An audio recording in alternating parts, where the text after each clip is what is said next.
move on to the next project, which is a hand printed page. Today we're going to just set up the sheet on 8.5 by 11 for what we're going to do after the break. So after the break, I'm going to give you an instruction on how to draft letters and numbers. No matter how sloppy your hand printing, we're going to instruct you on how to do masterful hand printing. If you haven't purchased your lettering guide yet, I suggest you do now, because you will have much better page when you use it. Your instruction for this assignment is on page 19, and page 20 has the startup sheet that we were going to do first. We could potentially, in the future, the reason why I'm showing you that first part, that page, and I've included it in the book, there are two objectives there. One is so you know what we're doing. The second one is that when you're in the pinch, when you have few notes to make on the drawing, you're welcome to take that page out, put it under your vellum, that's why we work with vellum, and use the guides to do your prints. You would still copy the guidelines. Now, having said that, students who don't want to make a big effort could potentially slop what we're doing next quickly and trace it. It's not going to work marvelously. Why is tracing this page not going to work marvelously for what we're going to do next? So I'm teaching you how to cheat, but I'm teaching you how to cheat smartly. You're going to waste your time tracing this sheet, and you know how hand drafting is about imperfections. You're never going to be able to get it right on. So the only way to do it right is to use our lettering guide. So if you have lettering guide, I need you to take it out. We're going to tape it into position first. Okay, so let's all take a moment and take our lettering guides. Me too. And can I borrow a little piece of tape, please? Gentlemen, can I have a little piece of tape? Okay, so I'm going to come close to the camera and tell you what we're going to do first. Guys, everybody with me? That's a very big piece, but that's okay, generous. I need you to watch right now. We're going to look at our lettering guide like so. The rounded part up. Guys in the corner, lift it up. Okay, like this. We use the left-hand side for 3 millimeter offset lines. Today we're going to use the first long line, and this circle can turn. I want you to all, where you have the holes that we used last week for 3 millimeter offset, at the top there is a little marker with M on it. Don't ask me what M is. It's not important. It's in your instructions if you want to read it. But the little line there, we're going to turn this circle until it aligns with the number 4. There's 2 sets of scales. And we're going to align it with number 4. I get to do this myself. Okay. Now I have it lined up at 4. And if you are using the wrong set of scales, your patterns are going to be almost vertical. There's 2 sets of scales. Let's call them scales. We need to align it with 4 on the scale. That's going to give you pattern all about 30-degree angle. And then as soon as you have it done meticulously 4, it should be really 3 in theory. If you read the manual, for that little manual that came with the tool, it would instruct you to put it on 3, but we found out that 3 is too small. We get lines very tight together. So let's go a little bit bigger, 4, and then put a piece of tape on your guide. In my class, that's the only setup you will use. Easy? Now we're going to do exactly the same thing as we did last week, and I have to draw a larger version of this to actually explain to you how we're going to use it. So I am going to erase, I need this side. Oh, something.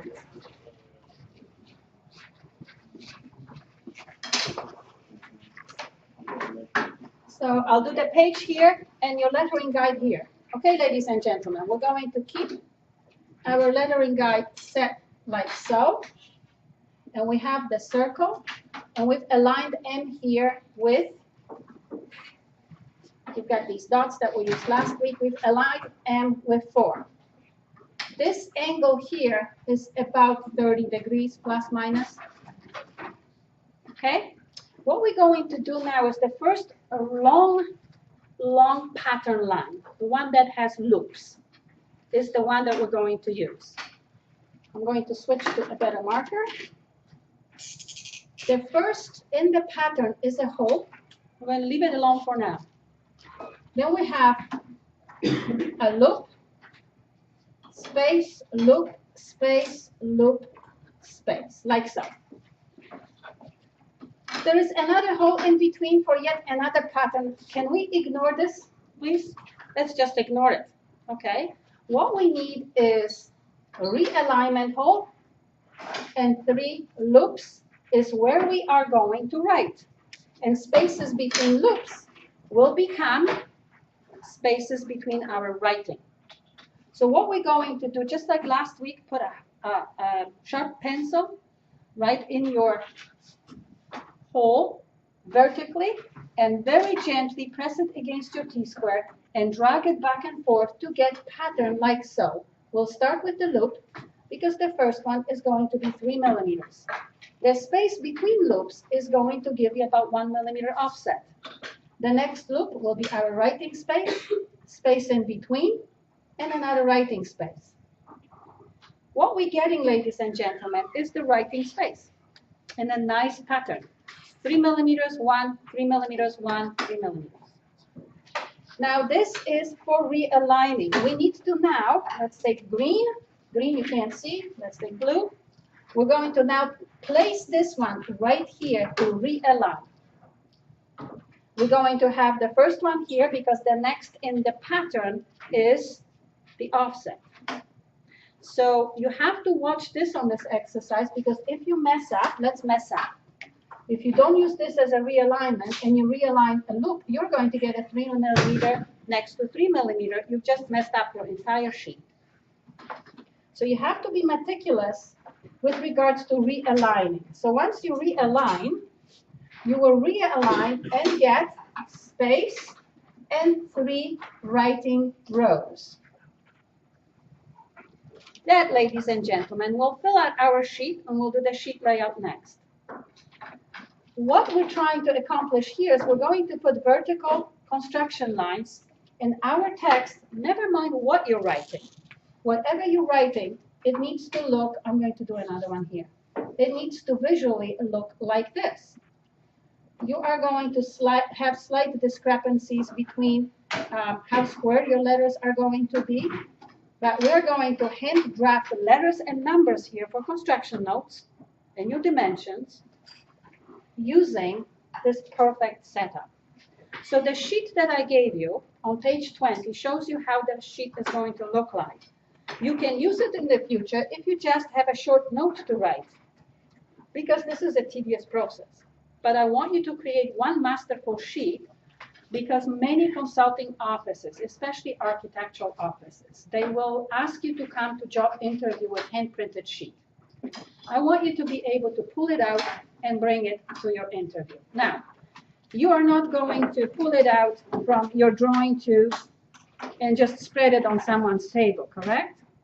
Eventually, in 3rd semester, I will be talking to my students about portfolio. And then my students do electronic portfolio, should they be looking for a job in California or anywhere else on this planet. But the job interview, face-to-face, you need to come with something. And coming with tube is not the great proposition. So somewhere after the break, we will talk about folding your drawings properly, putting them in a binder. So here is talk about binder. You can buy A4 size binders. So I did tell you we are going to start with A4 size sheet. And you can buy a binder for lots of money in A4 size.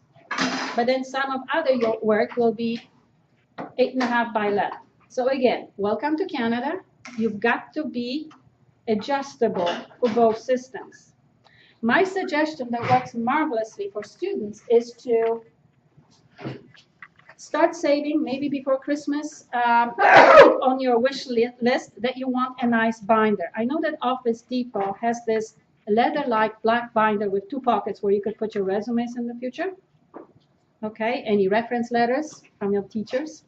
So it has pockets, it has a leather look, and it has like brass coils. It looks really sharp.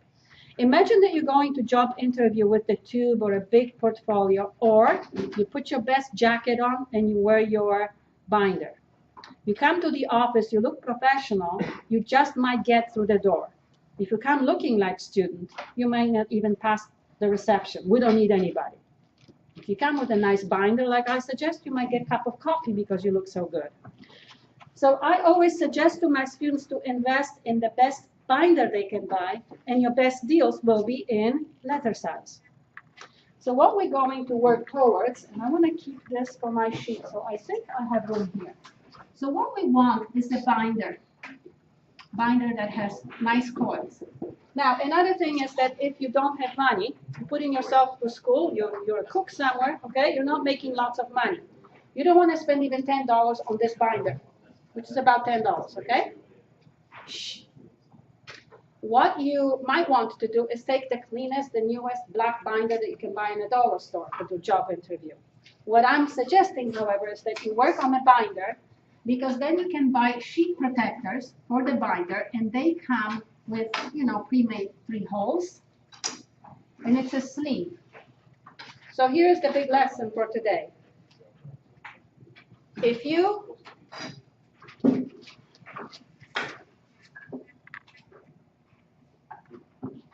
Can you guys cooperate so I don't have to do editing? I will help you, I promise, okay?